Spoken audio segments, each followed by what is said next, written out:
সংঘাত ছড়িয়ে পড়েছে ক্যাম্পাস থেকে রাস্তায়, রাস্তা থেকে সংসদে। এখন আর ক্যাম্পাসে বন্দি পড়ে নেই সংঘাত। গতকাল রাত জামায়াতের সংসদ সদস্য মাসুম মোস্তফার উপরে অতর্কিত হামলা হয়েছে। একজন সংসদ সদস্যের উপরে 15 জন সন্ত্রাসী অতর্কিত হামলা করে, তাও পাবলিক প্লেসে। তিনি পেট্রোল পাম্পে গিয়েছিলেন তেল আনার জন্য, সেখানেই তার উপরে চলে মুহুর্মুহু হামলা, ভেঙে দিয়েছে তার গাড়ি। রহস্যটা কি? আসলে দেশের পরিস্থিতি কোন দিকে যাচ্ছে? মিথ্যা ফটোকার্ড ছড়ানোর উপরে ভিত্তি করে ছাত্রদলের আগ্রাসী হয়ে ওঠা। কারা ফটোকার্ড ছড়াচ্ছে আর কারা আগ্রাসী হচ্ছে? আবার সংসদ সদস্যদের উপরে হামলা হয়েছে, অর্থাৎ বাংলাদেশের ভিতরে একটি ভয়াবহ অনৈক্য তৈরি করে, দূরত্ব তৈরি করে, ফাটল তৈরি করে, সেই ফাটল দিয়ে কেউ সুবিধা নিতে চাইছে। আমরা আলোচনা করব সেই বিষয় নিয়ে। প্রথমে সংসদ সদস্যের বিষয়টি আলাপ করব নাকি ক্যাম্পাস সংঘাতের বিষয়টি আলাপ করব? যেহেতু ক্যাম্পাস সংঘাতের বিষয়টি পুরানা, সেহেতু এর রহস্যটা বুঝবেন। এই যে ছাত্রদল এবং শিবির মারাত্মকভাবে মুখোমুখি দাঁড়িয়েছে, এখানে ছাত্রদল অতিরিক্ত না বুঝে উত্তেজিত হয়েছে, থানার ভিতরে ঢুকে হামলা করেছে। 10 বছর পরে হলেও এই জিনিসটি তাদেরকে ভোগাবে। এখন কথা হলো, এই ফটোকার্ড ছড়িয়েছে কে? অরণ্য আবির নামের ফেসবুক থেকে। শেয়ার দিয়েছে কে? এহসান চৌধুরী। এহসান চৌধুরী আওয়ামী লীগের লোক। অরণ্য আবিরকে আওয়ামী লীগের পেজ, তবে তাকে আইডেন্টিফাই করা যায় নাই। দুটি পাওয়া গেল। নাম দিয়েছে কার? শিবিরের, এডিট করে। এখন ছাত্রদল মনে করেছে শিবির তাদের নেতার বিরুদ্ধে বাজে মন্তব্য করেছে, তারা হামলে পড়েছে। দেখেন, তাহলে এই জিনিসটি ছড়ালো আওয়ামী লীগ শিবিরের নাম দিয়ে, আর উত্তেজিত হয়ে গেল ছাত্রদল। এর ভিতরে কারা আছে? মায়েদ আছে, হামিম আছে, আবির আছে। তাহলে আবির কার কথায় চলে? ছাত্রদলের কথায় চলে, বিএনপির কথায় চলে, নাকি তৃতীয় কোনো অন্ধকার শক্তি হতে পারে? সেটা ডিপ স্টেট, ডিজিএফআই, ভারতের র, অথবা আওয়ামী লীগের গোপন কোনো শক্তি। এরাই এখানে গোলযোগ সৃষ্টি করতে চাইছে। দেখবেন মিছিল মিটিংয়ের মধ্যে মায়েদকে দেখা যায় না। ডাকসুর ইজিএস প্রার্থী মায়েদের কথা বলছি আমি। সে একটি পেজ চালায়, ডিপার্টমেন্ট অফ বাকশাল,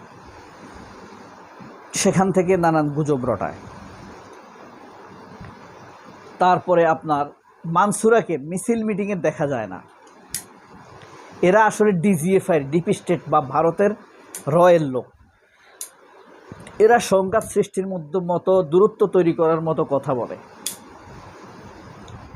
আমাদের শত্রু বিএনপিও না, আওয়ামী লীগও ছিল না, জামাতও না। তোমরা একসাথে আমাদের দেশকে সুন্দর করো, আমাদের সমস্যা কি? ট্যাক্স তো আমরা দেই, কিন্তু তোমরা কেউ কাজ করো ভারতের হয়ে, কেউ কাজ করো আমেরিকার হয়ে। যদিও আমি মনে করি ভারতের দালালি করার চাইতে আমেরিকার দালালি করা ভালো।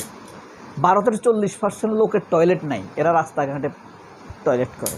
এরকম একটা দেশের দালালি করবেন আপনি? এটা হয়? বাংলাদেশ তাদের চাইতে ভালো না? মানে মোরালিটির দিক দিয়ে চাইতে তো ভালো। এই ভারতের দালালি করার কোনো অর্থ আছে? গোবর খায়, গরুর মুখ খায়, অপসংস্কৃতি, কুসংস্কৃতি, নোংরামিতে ভরপুর। এই দেশের দালালি করবেন আপনারা? আমেরিকার দালালি করেন ভাই, সেই ভালো, কিছু অন্তত শিখা যাবে।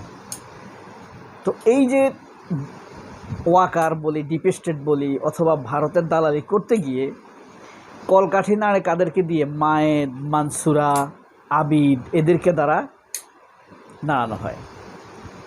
এরপরে একটা সংঘাত লাগিয়ে দেওয়া হয়। বিএনপির সংঘাতগুলা, আঘাতগুলা বিএনপির ভেতর থেকে আসে। এখন এমপির উপরে হামলা করার মাধ্যমে এই সংঘাতকে আরও অনেক দূর নিয়ে গেল, তার গাড়ি ভেঙে দিল।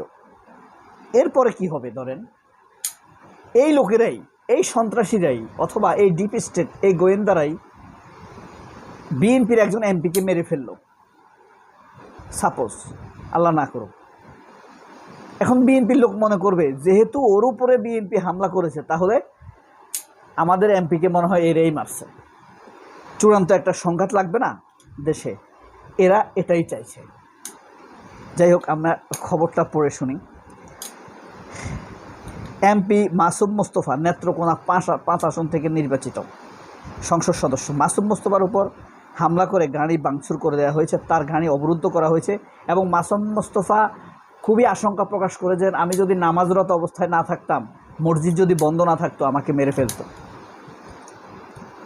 শুক্রবার রাত 12:30টার দিকে এমপির ব্যক্তিগত সহকারী আল আমিন বাদী হয়ে পূর্বধলায় একটি মামলা দায়ের করেন।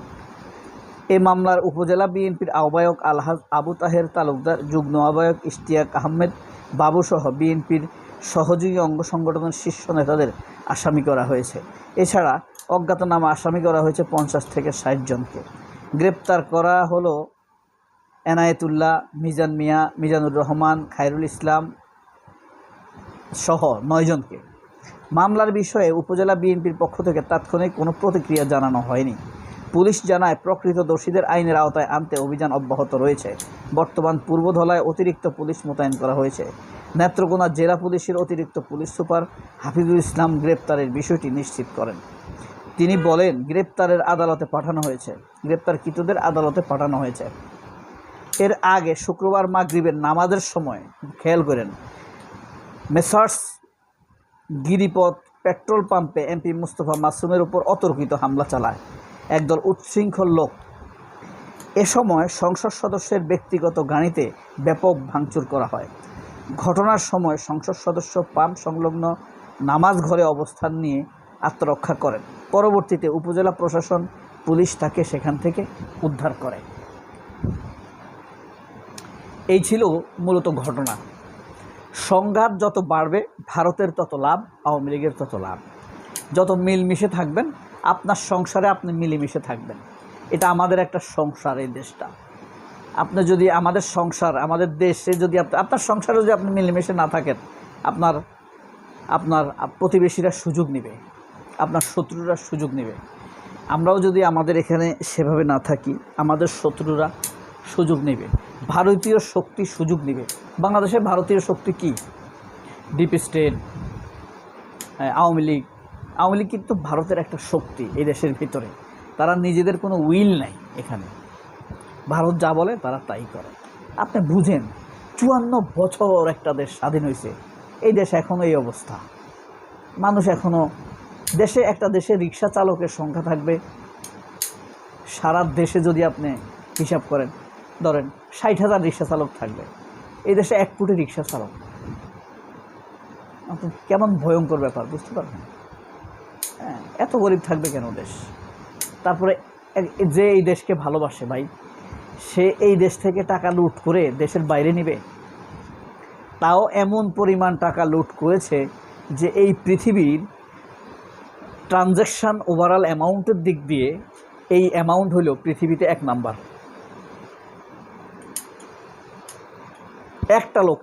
একটা লোকের লন্ডনে 368টা বাড়ি। How it possible? কোন লেভেলের চোর হইতে পারে? বিশ্বাস করতেই তো কষ্ট হয়। কিন্তু আল জাজিরা, রিপোর্টার্সে, বিভিন্ন আন্তর্জাতিক, আমাদের পত্রপত্রিকার কথা বাদ দিলাম, এগুলো তো বেল নাই। Al Jazeera, CNN, BBC, Economist, Washington Post, New York Times, সবগুলোতে নিউজ হয়েছে। একটা পৃথিবীর বিস্ময়, একটা লোকের এত বাড়ি। সবাই অনেক ভালো থাকবেন। আল্লাহ হাফেজ। আসসালামু আলাইকুম।